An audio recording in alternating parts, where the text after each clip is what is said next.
C'est très difficile de continuer après toute cette introduction-là.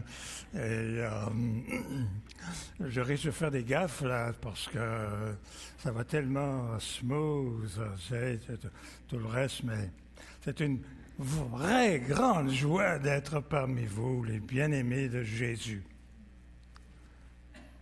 Vous êtes les bien-aimés de Jésus. Chaque personne née de nouveau est un bien-aimé de Jésus. Saviez-vous ça? Hein? J'irais une étape encore plus loin. Je dirais que si vous êtes les bien-aimés, ça veut dire dans mon langage, vous êtes tous des chouchous de Jésus.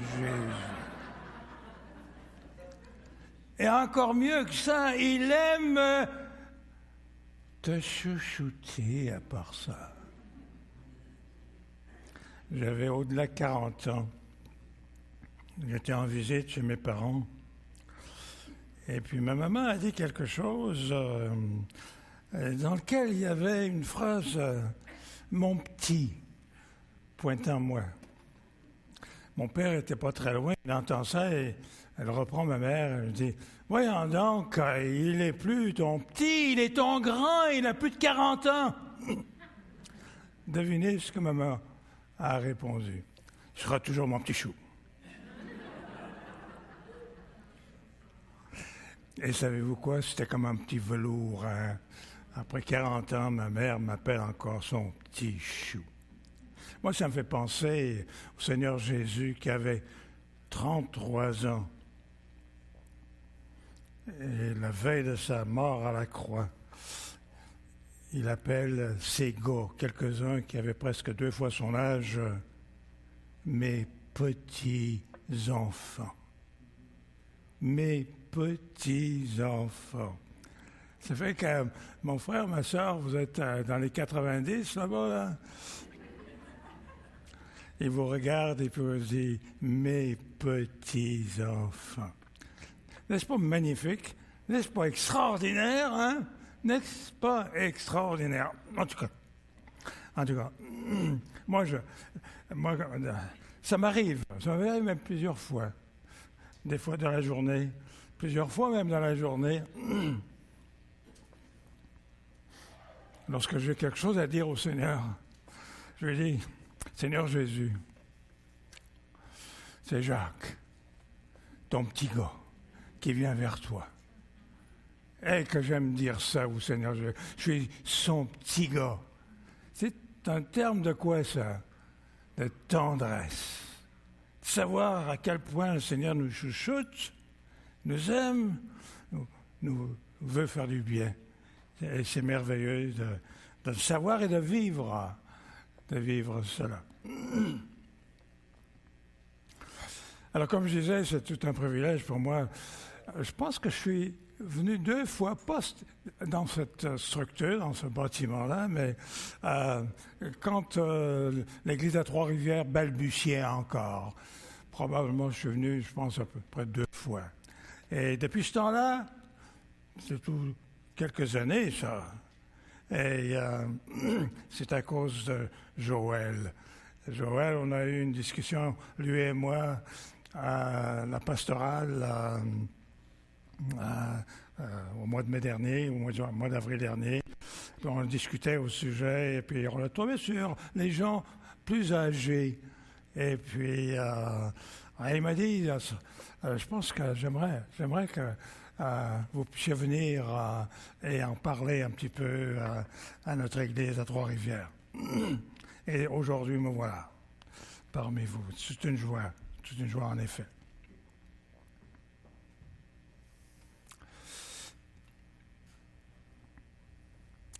Combien parmi nous ont connu le docteur Alan Johnson? Est-ce que je peux voir vos mains?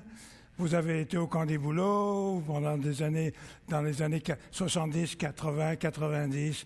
Il était presque tout le temps là, les étés. Et il avait un ministère extraordinaire. Alan et sa femme, Janet, et ses 3 enfants sont venus à Sherbrooke le 1er novembre 1969. Il y a quelques années, de ça. Alan et Janet n'étaient pas sur la liste des missionnaires, mais ils étaient de vrais missionnaires. Ils avaient un cœur pour les Québécois. Alan était un médecin qui prenait à cœur ses patients. Et il m'a dit une fois qu'il prenait à cœur, tellement à cœur ses patients, que l'élément confiance lui était les plus exigeants de sa part. Et pour le bien des malades, si Alain voyait que son patient n'avait pas confiance en lui, bien, elle lui disait d'aller voir un autre médecin. Et encore, pour le bien de la personne, Alain m'a dit qu'il refusait même si la personne insistait à venir, mais s'il sentait que cette personne n'avait pas confiance en lui, il insistait à ce qu'il aille trouver un médecin ailleurs, parce qu'il voulait son bien. Entre médecin et patient, la confiance était importante. Ça a l'air que c'est très important, parce que moi, je ne suis pas médecin. Alors, je ne peux pas parler pour les médecins, mais je peux répéter ce qu'un médecin m'a dit. La confiance, la foi. Maintenant, qui parmi nous aurait pris le chemin, sachant que dans le sens inverse, il y a des gens qui vont voyager différemment, ils vont venir, ils ne garderont pas leur sens inverse. On ne prendrait pas la route, certainement. Ce matin, on ne serait pas venu si c'était le cas. Pourquoi est-ce qu'on boit l'eau du robinet? Parce que nous croyons que l'eau du robinet est potable, ne nous fera pas du mal en buvant cette eau-là. La foi commune, est le ciment qui empêche une société de s'effriter. Le moment où nous n'avons pas confiance en une telle personne, on s'écarte, on s'éloigne. La foi dans la parole de Dieu est capitale. Le juste vivra par la foi. Nous lisons ça dans l'Ancien Testament. De même, c'est répété dans le Nouveau Testament. Le juste vivra par la foi. Tournons-nous dans Hébreux chapitre 11 et à partir du premier verset. Hébreux chapitre 11, verset 1. C'est le chapitre de la foi. C'est un chapitre extraordinaire, un chapitre merveilleux. Un chapitre à lire souvent même. On ne sait pas qui est l'auteur. On n'est pas sûr. Vers la fin du livre des Hébreux, ça paraît que c'est la plume de l'apôtre Paul, mais il n'y a pas de consensus là-dessus. Peu importe, c'est la parole de Dieu. La foi, verset 1, est une ferme assurance des choses qu'on espère, une démonstration de celles qu'on ne voit pas, et pour l'avoir possédée, les anciens ont obtenu un témoignage favorable. Verset 3, c'est par la foi que nous reconnaissons que l'univers a été formé par la parole de Dieu, en sorte que ce qu'on voit n'a pas été fait des choses visibles. C'est par la foi qu'Abel offrit à Dieu un sacrifice plus excellent que celui de Caïn. Et c'est par elle qu'il fut déclaré juste, Dieu approuvant ses offrandes. Et c'est par elle qu'il parle encore, quoique mort. Verset 5. C'est par la foi qu'Enoch fut enlevé pour ce qu'il ne voit point la mort et qu'il ne parut plus parce que Dieu l'avait enlevé. Car avant son enlèvement, il avait reçu le témoignage qu'il était agréable à Dieu. Or, sans la foi, et ça c'est un verset à souligner, sans la foi, il est impossible de plaire à Dieu, car celui qui s'approche de Dieu croit que Dieu existe et qu'il est le rémunérateur de ceux qui le cherchent. Plusieurs personnes pourraient dire ce matin qu'ils ne connaissent pas la parole de Dieu, mais qui sont religieux et qui croient en Dieu, qui existe. Mais ça n'a aucune valeur vraiment dans leur vie, tu les vois aller. Même le diable, il croit que Dieu existe. Mais qu'est-ce que ça lui rapporte? Absolument rien, ça. C'est la deuxième partie, qu'il est le rémunérateur. Il paye généreusement bien. Il récompense celui qui se confie en lui. Il est le rémunérateur de ceux qui le cherchent. C'est un verset à souligner et à apprendre par cœur en même temps. Et ensuite, il y a une série de versets qui sont extraordinaires encore, qui nous rappellent le nom des personnes que nous avons vues dans la parole de Dieu. Verset 7, c'est par la foi que Noé. Verset 8, c'est par la foi qu'Abraham. Verset 11, c'est par la foi que Sarah. Verset 20, c'est par la foi qu'Isaac. Verset 21, c'est par la foi que Jacob. Verset 22, c'est par la foi que Joseph. Verset 23, c'est par la foi que Moïse. Verset 31, c'est par la foi que Rahab. Et ensuite, c'est une série de noms. C'est par la foi que Gédéon, Barak, Samson, Jephthé, David, Samuel et les prophètes. Tous ceux-ci, à la foi desquels il a été rendu témoignage, n'ont pas obtenu ce qui leur était promis. Qu'est-ce qui leur avait été promis? Il leur avait été promis que Dieu allait envoyer un Messie. Et ce Messie allait venir délivrer Israël. Et c'est ce qui s'est produit. Ils n'ont jamais vu ça. Ils sont morts avant que Jésus vienne sur la terre, naisse et marche parmi les êtres humains comme un être humain. C'était promis, mais les saints de l'Ancien Testament ne l'ont pas vu, ça, n'ont pas été choyés à ce point-là, on pourrait dire, quoique c'était dans le plan de Dieu. Et nous lisons ensuite, c'est pourquoi, verset 16, Dieu n'a pas honte d'être appelé leur Dieu. C'est parce qu'ils ont cru. Ils ont cru dans ce que Dieu avait promis sans qu'ils voient. Et ils ont cru. Et c'est ça la récompense. C'est ça la récompense que le Seigneur leur attendait. Alors nous donc aussi, puisque nous sommes environnés d'une si grande nuée, vers chapitre 12, verset 1, rejetons tout fardeau, rejetons tout ce qui empêche notre marche, notre maturité en Jésus-Christ. Rejetons tout ce qui nous ralentit dans notre amour pour Jésus. Toutes ces choses-là qui nous empêchent de croître, rejetons tout cela et le péché particulier.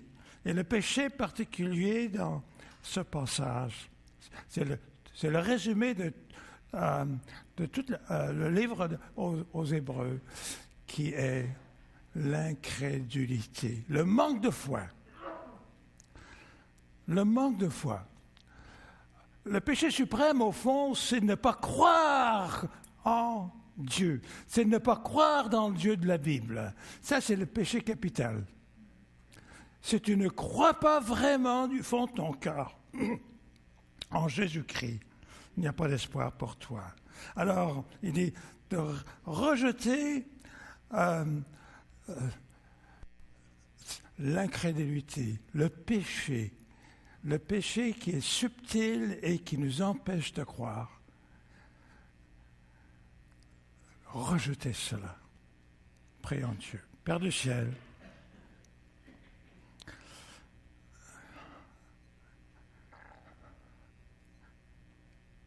quel bonheur d'avoir entendu l'Évangile. Quel bonheur de savoir que Jésus-Christ est venu ici, pas sur la terre. Il s'est fait homme comme nous. Lui, le Fils de Dieu, il s'est fait comme un petit bébé. Il a grandi dans les mêmes étapes que nous avons grandi, nous, physiquement. Et il a fait ça pour une seule chose, pour venir mourir à la croix, afin que nous puissions être pardonnés. Et le pardon que tu nous donnes, c'est un geste de foi de ta part, au fond. Et c'est pour ça que nous sommes ici aujourd'hui, en Église. Et combien je te bénis, Seigneur, de voir ton peuple à Trois-Rivières, réunis ce matin, te chanter, te prier, t'honorer. Merci pour ce grand privilège que tu me donnes d'être ici ce matin et de voir ce que tu es en train de faire, non seulement à Trois-Rivières, mais dans plusieurs places au Québec.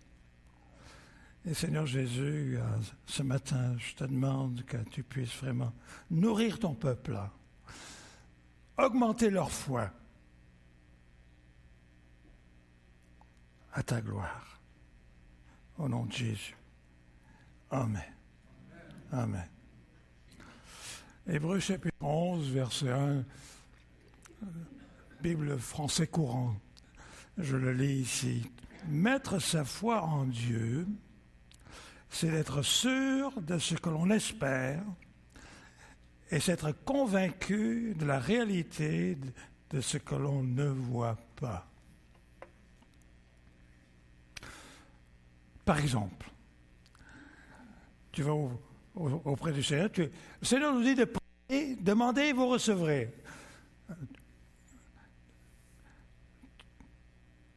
Tu demandes, mais tu ne vois pas ce que le Seigneur va faire. Tu ne vois pas. Tu n'as aucune idée comment il va le faire aussi. Mais le Seigneur te demande de croire. Tu as demandé, crois que tu vas recevoir. Maintenant, moi j'ai fait beaucoup de chemin. Nous étions sur la 50 et entre la chute et puis Montréal, je me fais arrêter sur la route. Je ne vais pas dans les détails. Je me fais arrêter sur la route. Alors, le patrouilleur vient à ma fenêtre et puis il m'a dit, vous savez pourquoi je vous arrête? Ben, je savais pourquoi il m'arrêtait. J'étais derrière un gros bolide et puis ils étaient fatigués d'être derrière le gros bolide et la première chance que j'ai eue, j'ai contourné, mais la ligne jaune était de mon côté. Et puis, je l'avais vu, mais c'était trop tard. Alors, j'ai pesé sur le gaz, et puis on a passé à travers, etc. Une minute plus tard, quelqu'un me cogne, il me dit « Arrête », je me suis arrêté. Alors, il arrive, et puis il est en train d'écrire, etc. Puis je le regarde, je dis Monsieur le comptable, j'espère que vous allez être indulgent, hein?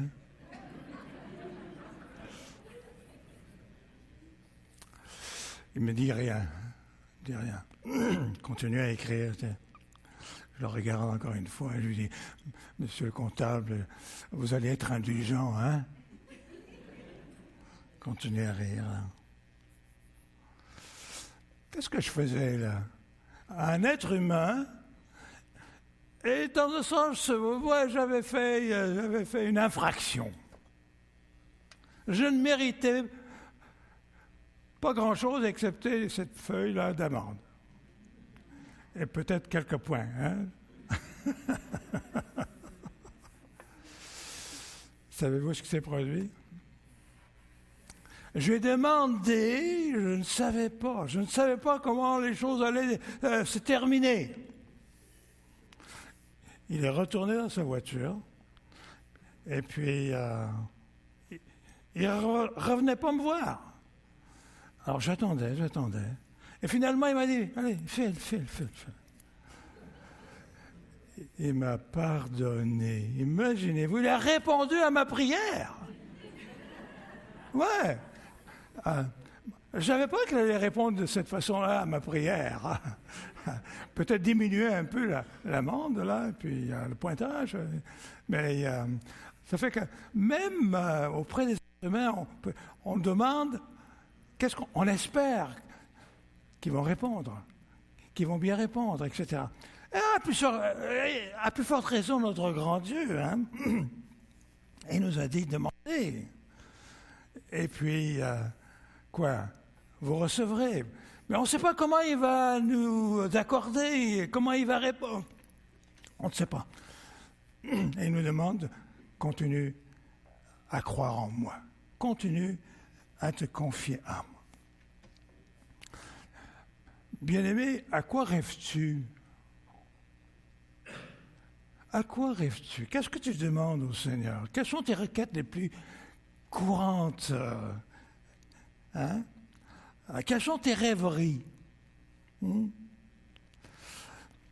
Sans Jésus, nous avons construit dans notre tête toutes sortes de rêveries, toutes sortes de choses charnelles qu'on désire avoir, toutes sortes de choses mondaines, et même des fois, là, diaboliques. Moi, j'avais 19 ans quand j'ai quitté Lyon. Entre parenthèses, moi, je suis la même espèce que Charles Aznavour. Vous le connaissez? Ouais. Mes parents étaient des orphelins, chassés de leur pays. C'était le premier génocide du XXe siècle, lorsque 1,5 million d'Arméniens ont été massacrés par les Turcs, et mes parents étaient tous les deux des orphelins. Et après la Première Guerre mondiale, la France a ouvert les portes pour ces orphelins-là, et moi je suis né à Lyon. Et alors quand j'ai quitté Lyon, ma ville natale, pour aller aux États-Unis, saviez-vous qu'est-ce qui me trottait par la tête? Je disais à mes collègues, à mes amis, là, à Éculé, là où j'ai été élevé, près de Lyon, attendez-moi, retournez vous voir un jour avec un gros char. Mais le gros char, moi, je savais pas. C'est québécois, ça, c'est pas français. Enfin, je suis devenu québécois pas mal, vous savez. J'ai aucun regret d'ailleurs. Je bénis le Seigneur qu'il m'a conduit à venir au Québec. Parce que si vous lisez mon petit livre, c'est même pas moi qui l'ai écrit, quelqu'un d'autre l'a écrit pour moi. Et moi, je voulais pas venir au Québec. J'ai même résisté au Seigneur. Je ne voulais pas venir au Québec. Mais je suis donc heureux aujourd'hui, reconnaissant au Seigneur qu'il a persévéré avec moi. Il m'a littéralement poussé à venir à Québec. Et des fois, vous savez, on demande des choses au Seigneur, hein? Et puis on se demande pourquoi on dirait que les portes ne s'ouvrent pas, et puis les vents sont contraires, mais on insiste pareil. Mais c'était moi ça. Mais je remercie le Seigneur qu'il a insisté autrement, et il m'a eu. Et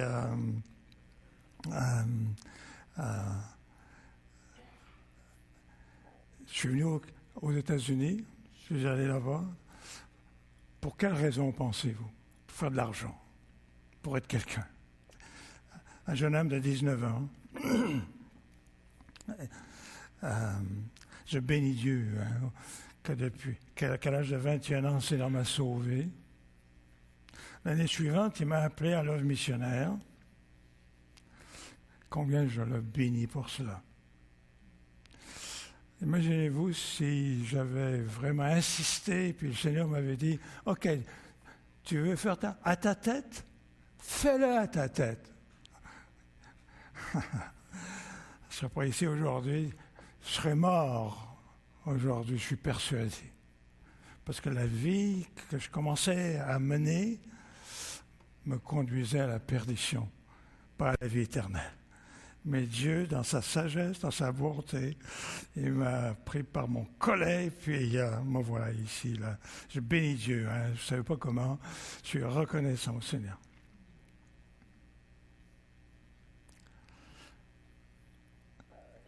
À quoi rêves-tu? Qu'est-ce que tu demandes au Seigneur? Moi, je dirais que je bénis le Seigneur qui n'a pas répondu à beaucoup de mes prières. C'est vrai, hein? Je bénis le Seigneur qui n'a pas répondu à beaucoup de mes prières. C'est une grâce, ça. C'est une grâce, ça. Une vraie grâce.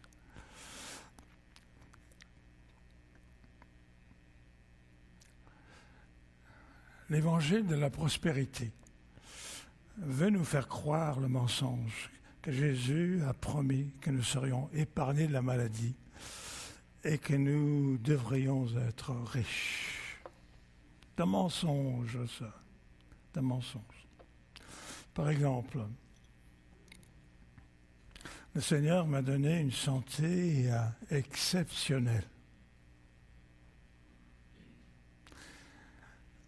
À l'âge de 89 ans, parce que j'ai eu 89 ans au mois de septembre, je ne prends aucun médicament, aucune pilule. Le docteur Johnson, qui était mon médecin, il a laissé sa pratique, faute de santé, et depuis ce temps-là, ça fait à peu près 3 ans maintenant, le CLSC de Gatineau me cherche un médecin que j'attends encore.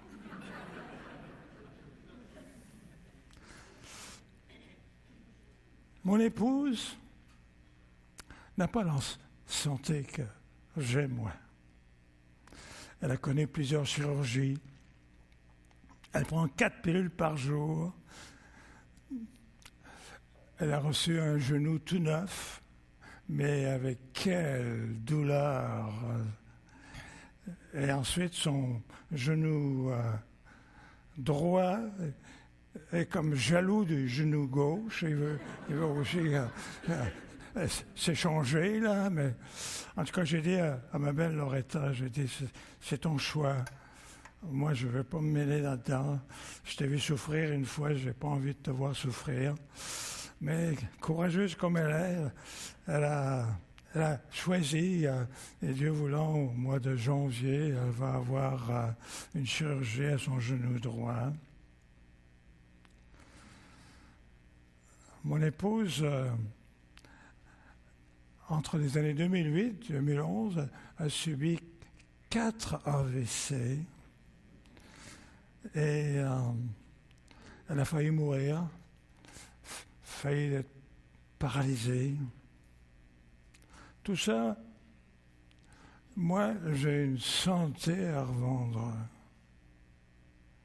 Est-ce que moi, je suis plus spirituel? C'est à cause de ça?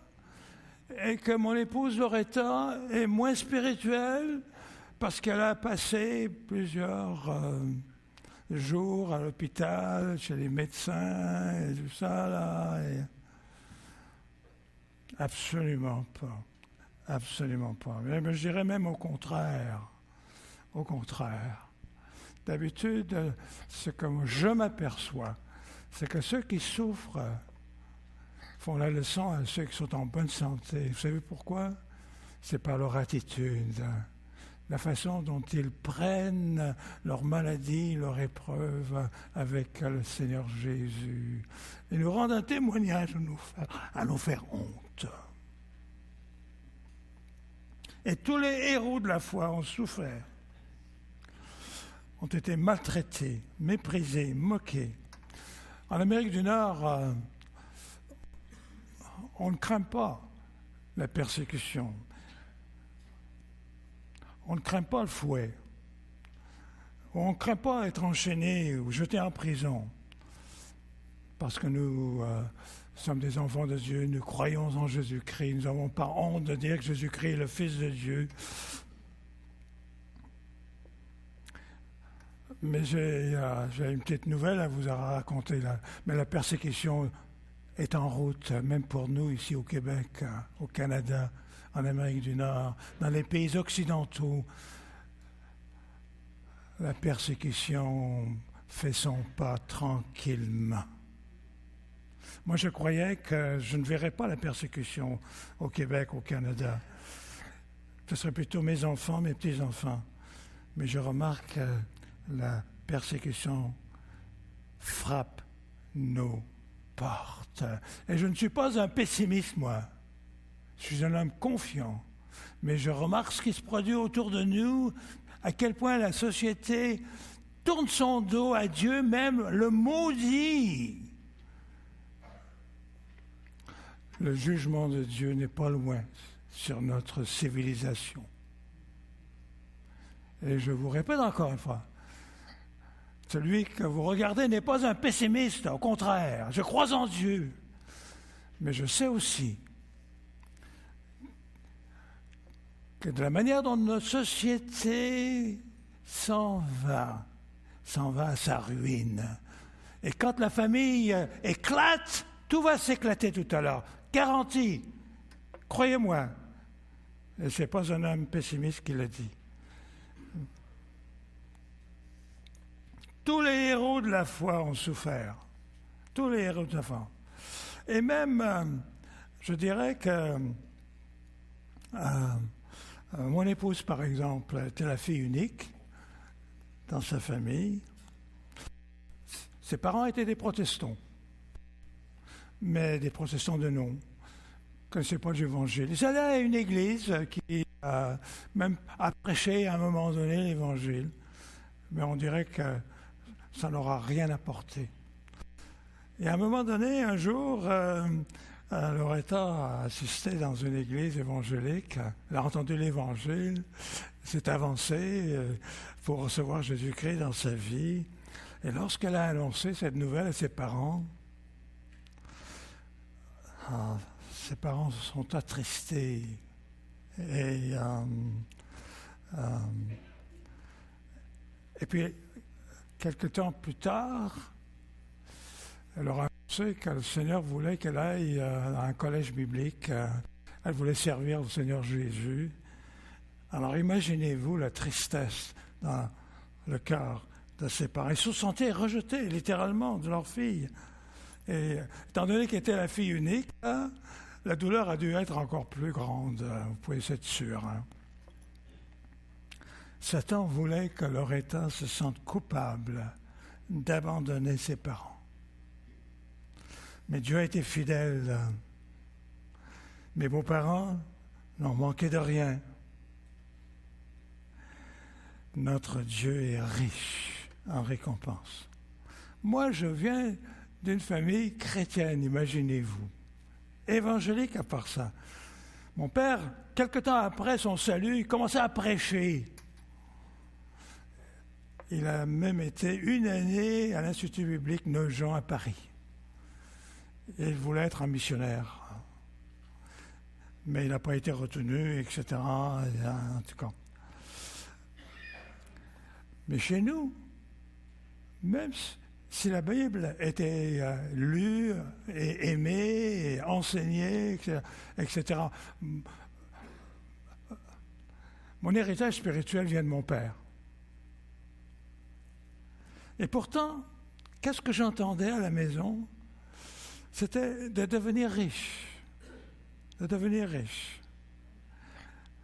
Probablement, tu vas dire, vu qu'ils avaient été dans une extrême pauvreté à un moment donné, que c'était tout à fait naturel, comme maintenant, là, ils désirent être un peu plus riches qu'ils étaient. Quoi qu'ils n'ont jamais rien manqué, j'étais là, moi, je me rappelle. Bien sûr, on n'avait pas une voiture dans ce temps-là, on n'avait pas toutes les commodités qui existent même aujourd'hui, mais on manquait de rien quand même, je me souviens, parce que j'avais 19 ans quand même, quand je suis parti, je n'étais pas un bébé.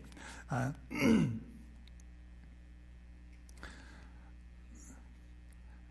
Je n'étais pas sauvé quand j'ai quitté mes parents, quand j'étais aux États-Unis. Je ne cherchais même pas Dieu. Mais le Seigneur, dans sa bonté, il a orchestré les événements de sorte que j'entends l'Évangile et puis j'ai cru en Jésus-Christ pour sa grâce.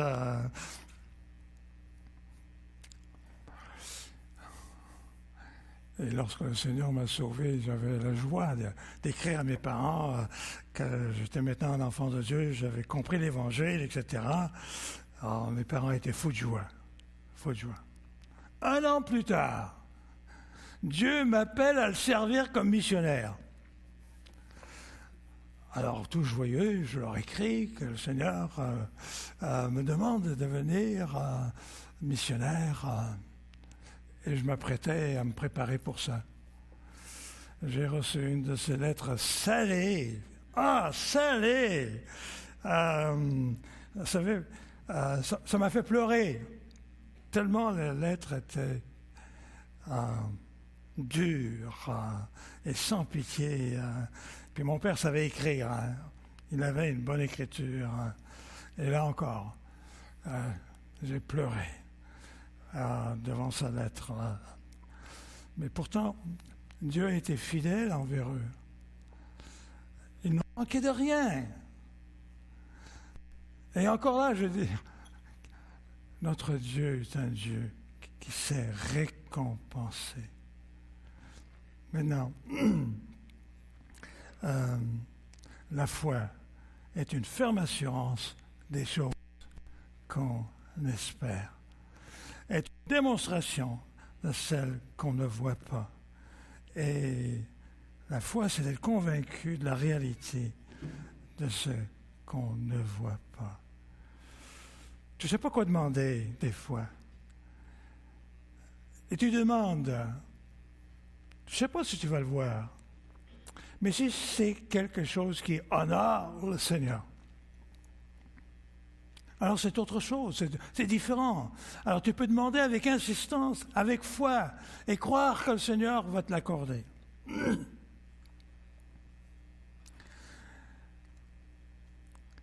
Mais avant que le Seigneur t'accorde, bien, si tu crois vraiment que le Seigneur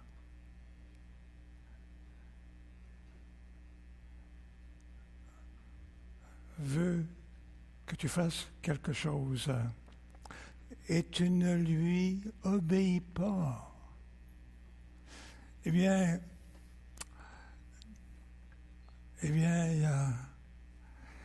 comment veux-tu avoir une histoire à raconter? Tu n'as pas d'histoire à raconter.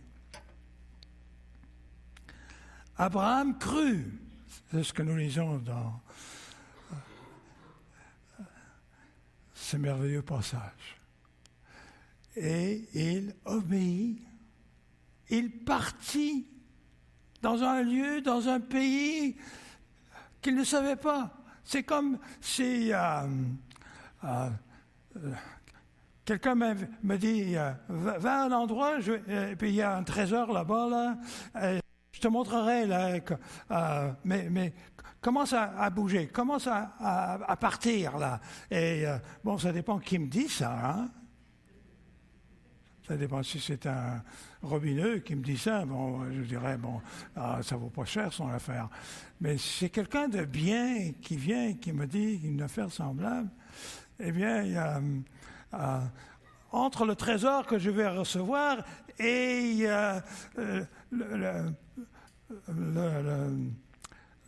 ce qu'il me demande de faire, il y a une marge. Est-ce que je vais croire en lui ou non? Abraham obéit. C'est la même chose pour Moïse. Moïse avait démontré sa foi. Comment? En renoncant les trésors de l'Égypte, en renonçant le titre d'être le fils de la fille de Pharaon. Et quelqu'un qui aurait été, avec le temps, Pharaon lui-même. Et c'est pas des peanuts, ça, quand même. Hein? C'est tout un avenir qui lui était réservé, n'est-ce pas? Mais il a renoncé à ça. Il a obéi. Et nous avions, Loretta et moi, tous les deux, terminé nos études bibliques dans un collège biblique à Philadelphie. Le Seigneur avait pourvu à nos besoins. Je me suis donné une année. Je n'avais pas terminé mes études, donc je me suis donné une année pour ramasser des fonds avant d'aller à Wheaton, à la faculté là-bas. Savez-vous ce qui s'est produit durant cette année-là? J'ai ramassé des coupons de chômage. Alors, s'il n'y a pas un point d'humour dans le Seigneur, je ne sais pas, tu sais, pourtant j'avais un bon métier, j'étais menuisier ébéniste avant de partir de la France, et j'ai même pratiqué ce métier-là aux États-Unis pour un peu de temps, et c'est avec des gros salaires. Et je me disais, bon, ça me donnait une période de tampon, là, et surtout parce qu'aucune église ne nous a soutenus, tu sais. Ceux qui sont à Saint-Bec, qui sont vraiment choyés, laissez-moi vous dire, hein, et vraiment choyés. Je travaillais 20 heures par semaine, une fois que j'étais à la faculté, et nous avions un enfant dans ce temps-là, et moi je voulais que Loretta travaille. Loretta croyait que son devoir était de prendre soin de son enfant, une chicane, marier une femme. Il n'était pas très gentil. Et je savais qu'elle avait raison, mais quand même, avec les quelques sous, puis aucun soutien de nulle part, c'était pas facile. C'était pas facile. Mais le Seigneur voulait que je lui fasse confiance. Et Loretta me répétait, Dieu pourvoira. Il a pourvu les 3 premières années, il peut pourvoir pour les 3 prochaines années. Et savez-vous quoi? Les 3 années se sont écoulées, on n'a manqué de rien. Dieu a pourvu. Même il nous a pourvu une maison à acheter. C'est un miracle qui s'est produit, un vrai miracle. Et lorsque j'avais terminé mes études et nous nous préparions pour venir au Québec, on a vendu la maison, devinez, le Seigneur a pourvu à ce que nous payions toutes nos dettes. Et aux États-Unis, l'instruction, l'éducation coûte cher, laissez-moi vous dire. On chiale au Québec, hein, et ça coûte cher, l'instruction, etc. Mais allez aux États-Unis, puis vous allez voir. Et lorsque nous avons quitté les États avec nos 4 enfants, à ce moment-là, pour venir au Québec, nous avions 3 000 $ dans nos poches. C'était le 15 juin 1963. Bien-aimés, notre Dieu est digne de notre foi. Il est généreux, il paye très bien. Et que l'histoire que nous racontons puisse être l'histoire de notre Dieu. Que dans ton histoire, ça ne soit pas dire « Oh, tu as réussi parce que tu es intelligent. Oh, tu as réussi parce que tu as un diplôme. Tu as réussi parce que tu es débrouillard. Tu as eu de la chance. » Si c'est ça, tu n'as pas d'histoire. Si tu réussis parce que tu es débrouillard, tu n'as pas d'histoire à raconter. C'est une chance qui se passe autour de toi, tu n'as pas d'histoire à raconter. Tu as une histoire à raconter lorsque tu peux dire dans ton histoire, c'est le Seigneur qui l'a fait pour moi. Je dois au Seigneur ce qui m'arrive. Non pas parce que je suis un débrouillard, non pas parce que je suis intelligent, non pas parce que j'ai des diplômes, etc. C'est le Seigneur qui l'a fait. Nous n'avons pas d'histoire à raconter. à moins qu'on puisse dire, dans telle et telle situation, j'ai vu le Seigneur travailler dans ma vie. Je lui dois tout. Je lui dois tout. J'ai vu la main de Dieu dans cette affaire, dans cette situation. La vraie foi obéit. Sans la foi, il est impossible de plaire à Dieu. Et une des choses que j'ai apprises, c'est que Dieu aime à étirer notre foi.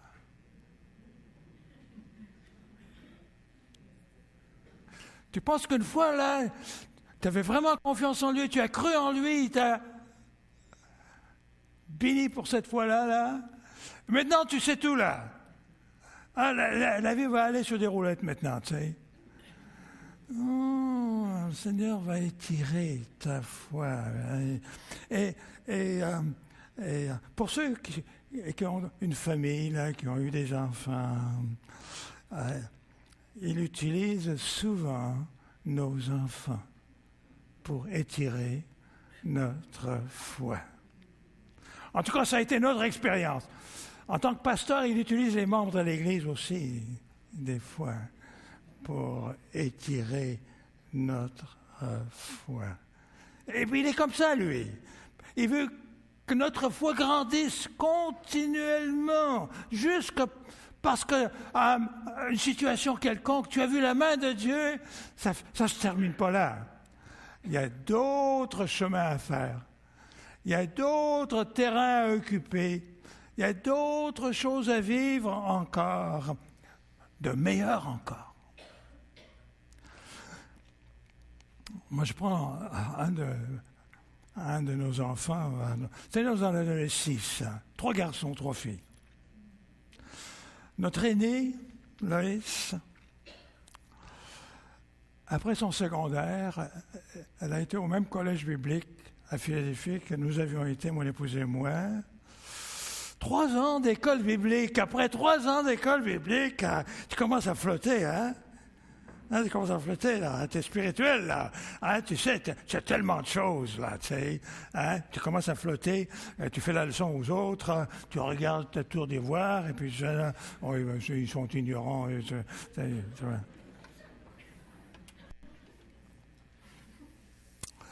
Eh bien, de retour à la maison, notre charmante fille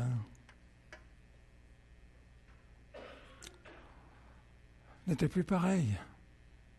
N'était pas la Loïs que nous l'avions connue à un moment donné.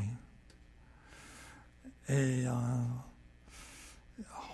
son attitude, ses paroles, ses gestes, elle nous montrait qu'il y avait vraiment un problème dans le fond de son âme qui ne fonctionnait pas. Son langage, son attitude, elle s'était éloignée de Dieu. Bientôt, de l'église locale, bientôt de la famille. Et dans ce temps-là, c'est moi vous dire, en tant que parent, tu te sens petit, tu te sens sans force, et une tristesse. Et les pourquoi se multiplient. Qu'est-ce que nous avions fait? Qu'est-ce que nous aurions dû faire? Et toutes ces pensées viennent t'écraser. On a appris avec le temps, à l'âge de 12 ans, Loïs traînait une amertume dans son cœur. Paraît-il qu'une personne l'avait humilié en lui reprochant que son comportement était indigne d'une fille de pasteur. C'était à Sherbrooke, ça. Et mon épouse, qui gardait un lien très intime avec nos enfants, n'a jamais su que Loïs avait une crotte sur le cœur qu'elle traînait. Et pour ceux qui ont connu notre fille aînée, elle est bruyante, elle prend sa place, et très expressive. Ça fait que ça ne m'étonne pas qu'à un moment donné, elle a été un peu plus bruyante que nécessaire, disons. Mais l'avoir humiliée, on ne savait pas ça.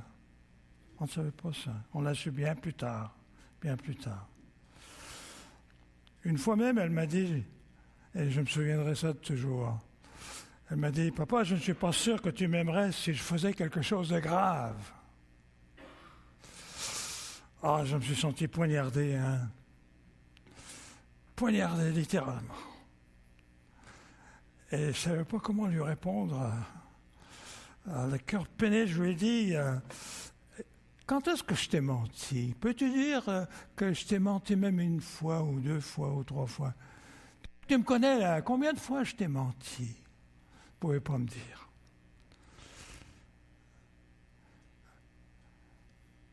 Et en regardant dans ses yeux, je lui ai dit, Lolo, je vais t'aimer, peu importe ce que tu feras. Tu seras ma fille, t'aimer.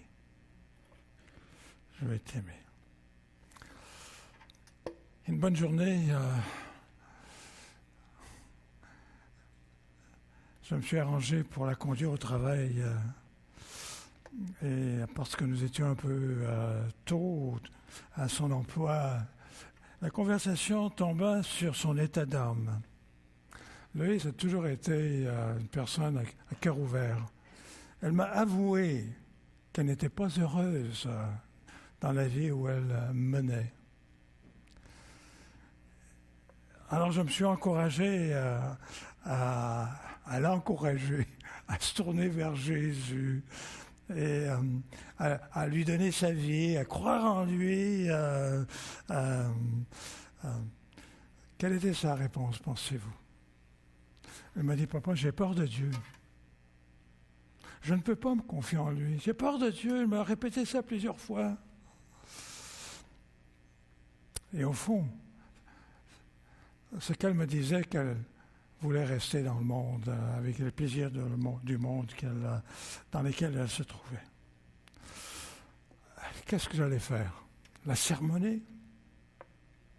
Je savais qu'en la sermonnant, je n'arriverais nulle part. Au contraire, je l'irriterais plus qu'autre chose. Et dans des moments pareils, tu ne sais pas comment réagir, quel mot ajouter aux mots que tu as déjà ajoutés et aux pensées que tu as déjà eues, etc. Mais l'Esprit de Dieu, fidèle comme il est, il m'a donné la pensée, je lui ai dit, Lolo, Jésus t'attend. Ta maman t'attend. Ton papa t'attend. Et juste avant de se quitter, je lui ai dit, je vais croire en Dieu pour toi. Et comme elle me quittait, elle sortait de la voiture, elle me regardait, elle dit, papa, j'aime entendre ce que tu viens de me dire.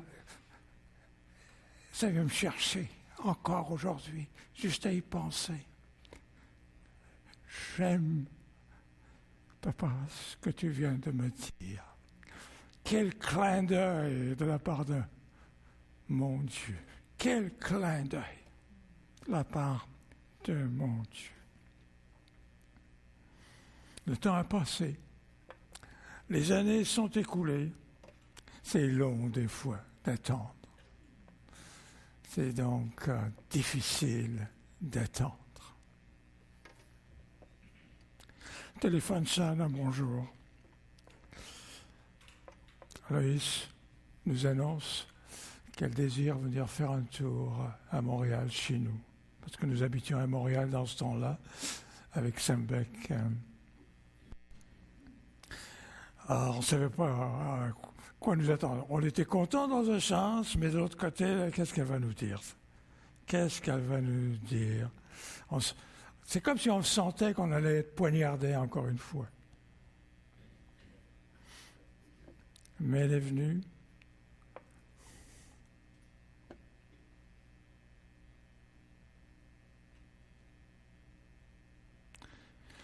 Pour nous demander pardon pour ce qu'elle avait fait pendant ces dernières années.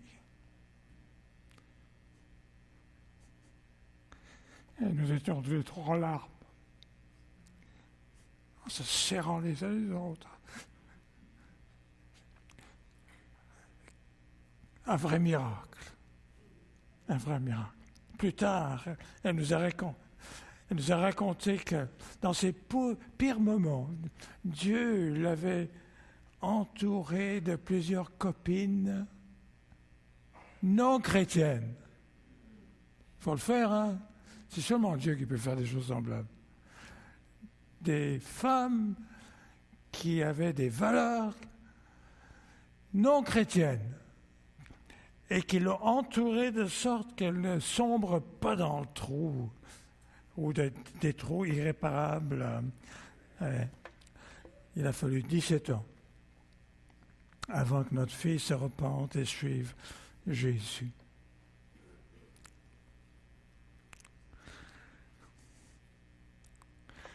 Et ce qui me vient me chercher encore, comme je vous parle ici, là, c'est bizarre, hein? J'ai raconté cette histoire à plusieurs personnes, sans que ça vienne me chercher, mais ce matin, ça vient me chercher. Aujourd'hui, Loïs est une femme de Dieu. Est une femme de Dieu. Quel cadeau, quelle récompense, quelle récompense. Il y a un beau verset dans le psaume 37, verset 7. « Garde le silence devant l'Éternel et espère en lui. » Garde le silence, même dans tes douleurs, où tu as envie de crier.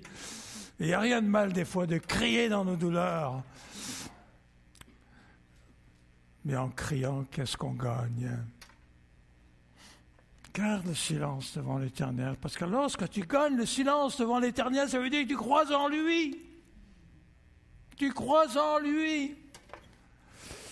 Tu te confies en lui. Et dis, garde le silence devant l'Éternel et espère en lui. Une meilleure traduction va comme ceci. Garde le silence devant l'Éternel et attends-le en espérant. Garder silence, attends et espérer sont des termes synonymes dans la parole de Dieu.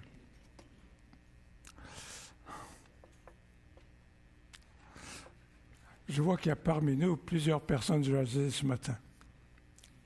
Comment vieillis-tu? Comment vois-tu ta vieillesse, mon frère, ma sœur? Comment vois-tu le fait que tu as vieilli et tu as faibli et tu faiblis de plus en plus? Comment prends-tu ça? Comment vois-tu ça? Comment te sens-tu dans cet état de vie dans lequel tu es aujourd'hui?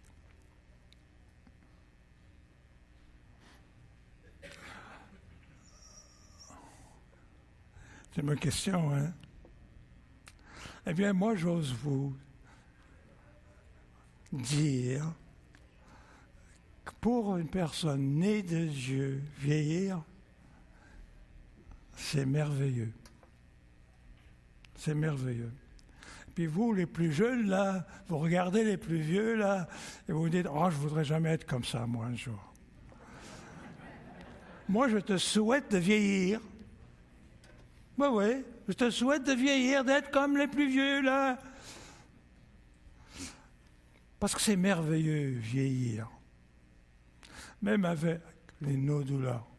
Tu demanderais à ma Loretta, avec tout ce qu'elle a subi dans sa vie, de douleurs et physique, avec tout ça, là. Vieillir, c'est merveilleux. C'est merveilleux. Moi, j'ai appris que Jésus aime se révéler en prenant son temps.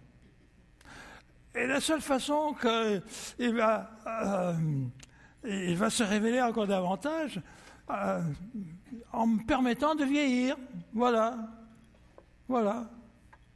Et vieillir, c'est pas quelque chose de mauvais, c'est pas quelque chose de mal. Je sais que dans le monde, là, on redoute vieillir. On a un port bleu de la mort. Mais pour l'enfant de Dieu, eh bien, vieillir, c'est une bonne chose. Si, à l'âge de 60 ans, Jacques Alexanian avait été enlevé dans la présence de Jésus, Jacques Alexanian n'aurait pas vu sa fille Loïs venir à Jésus, devenir une femme de Dieu. Ça valait la peine d'aller jusqu'à 60 ans, hein? Bien sûr, bien sûr. Si j'étais mort à l'âge de 85 ans, j'aurais jamais vu ma fille Rosanne faire sa paix avec son Dieu et devenir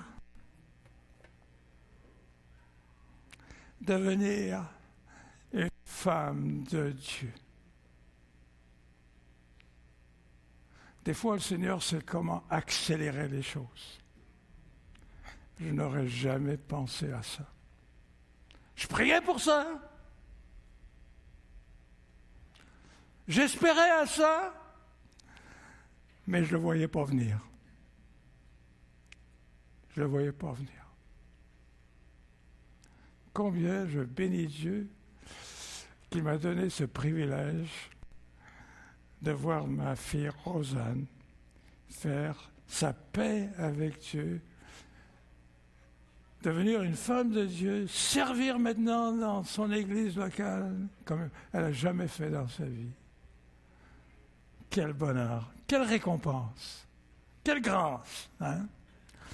Et si j'avais été traduit au ciel à l'âge de 88 ans, ça c'était l'année dernière,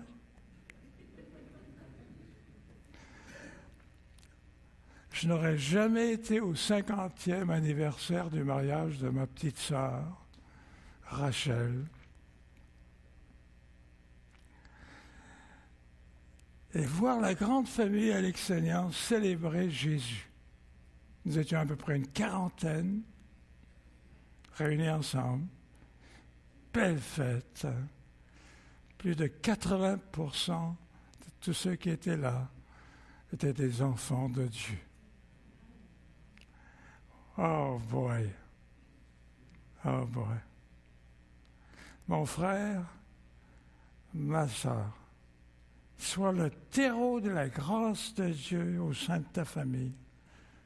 La famille, c'est une invention de Dieu des plus précieux qui existent. Sans la famille, il n'y a pas de vie. C'est ça l'éclatement là, de notre société. C'est parce que la famille est éclatée, alors tout éclate. Et le diable s'arrange à ce que la famille éclate. Parce qu'il veut que tout éclate. Sois celui, mon frère, ma sœur, celle qui est reconnu pour sa foi en Jésus, en l'Évangile, et attends-toi à voir ta famille s'étendre de génération en génération. C'est le plus grand patrimoine que tu peux laisser en arrière de toi, hein? Qui va te suivre dans la gloire? Tu vas être tout seul là-haut, là, même si ça va être formidable avec Jésus et tout ça, tu vas être tout seul là. Tu veux être là-bas avec la famille que tu avais sur la terre, qui te suit. Et quelle fête ça sera au ciel! Je vous parle au sujet de du 50e anniversaire de ma petite sœur, et puis tout cela qui était là, la joie qu'il y avait là, c'était incroyable, c'est tellement merveilleux. Et on pouvait parler de Jésus, on avait des témoignages à rendre de la fidélité de notre Dieu. Waouh, waouh, waouh. C'est ce qui fait la vie belle. C'est ce qui fait la vie belle. Combien parmi nous connaissent Gabriel Côte-Noire? Hein? La plupart, il y a surtout Joël, là, il connaît bien.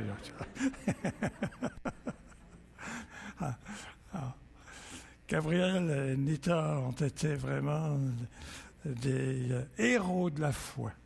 Des héros de la foi. J'étais à Montréal dernièrement et entre deux réunions, j'avais il y a quelques temps, là, alors je voulais aller voir Gabriel, j'ai été le voir, je l'ai trouvé très faible. Et vacillant, ça m'a vraiment fait de la peine. Mais savez-vous quoi?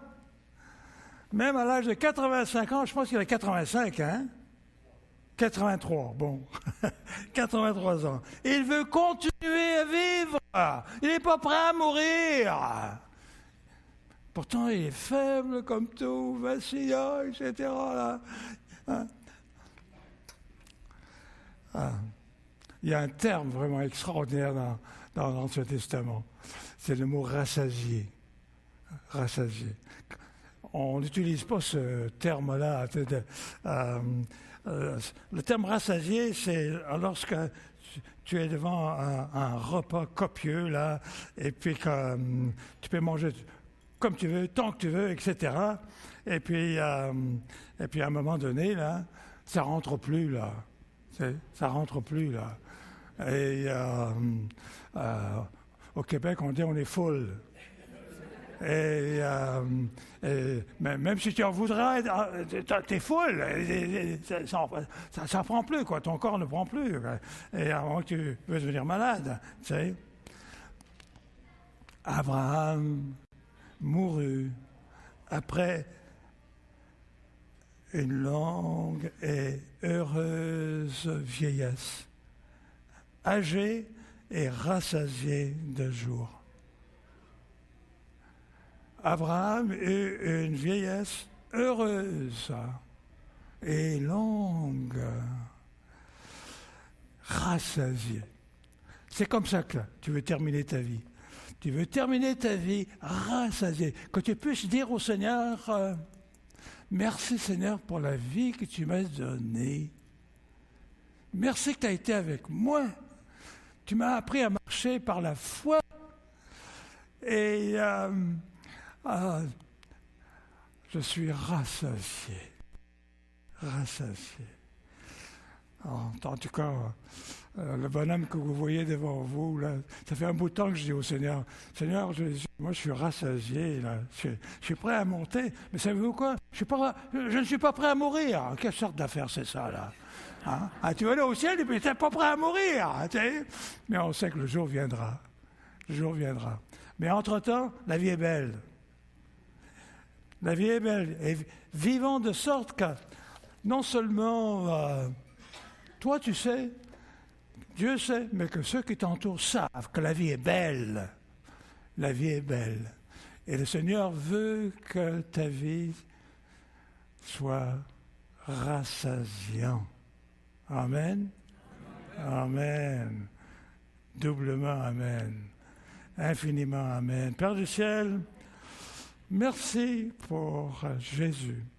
Parce que c'est lui, là, qui a ouvert les écluses du ciel sur nous. Et c'est grâce à lui que nous pouvons venir vers toi. C'est grâce à lui que nous avons cette hardiesse même de nous réjouir en toi. Et c'est toi qui nous donnes cette vie qui se rassasie en toi. Merci, Père du ciel. Bénis ton Église ici. Bénis les ouvriers que tu as suscités. Merci pour ta présence. À toi la gloire, Seigneur Jésus. Pour les siècles et les siècles. Amen.